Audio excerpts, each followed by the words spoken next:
BBC News. Colombia's FARC begins first Congress after peace deal. Members of the FARC in Colombia have begun discussing the group's future in its first Congress since the conclusion of a historic disarmament process. Some 1,200 delegates from the recently demobilized group have attended the first day of the Congress in Bogotá. By the end of the Congress on Friday, the delegates will have chosen a new name for the FARC. The rebel group will become a political party and it will take part in next year's general elections. At this event we are transforming the FARC into a new, exclusively political organization, said its leader, Rodrigo Londoño, known as Timoshenko. The delegates will also select the names of the main candidates who will run for office at the 2018 poll. Under the terms of the agreement, the new party will have a number of guaranteed seats in Congress after the first election they contest. We are going to define the character of the political party that we aspire to build, former Commander Carlos Antonio Lozada told the AFP news agency.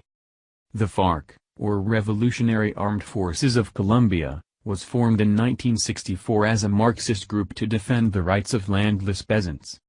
It became Colombia's largest rebel group and one of the main parties in a bloody conflict involving other left-wing guerrillas, paramilitaries and the armed forces. The rebels signed a peace accord with the government in November last year, after 4 years of comprehensive negotiations that were held in Cuba. They agreed to give up their weapons and join the legal political process, after more than 5 decades of conflict. In June the disarmament process was completed. The rebels handed all its 7,000 registered weapons to the United Nations mission in Colombia. More than 7,000 rebels in total have been granted amnesty or released from prison as part of their reintegration into Colombian society. President Juan Manuel Santos won last year's Nobel Peace Prize for his efforts to reach a peace deal with the FARC.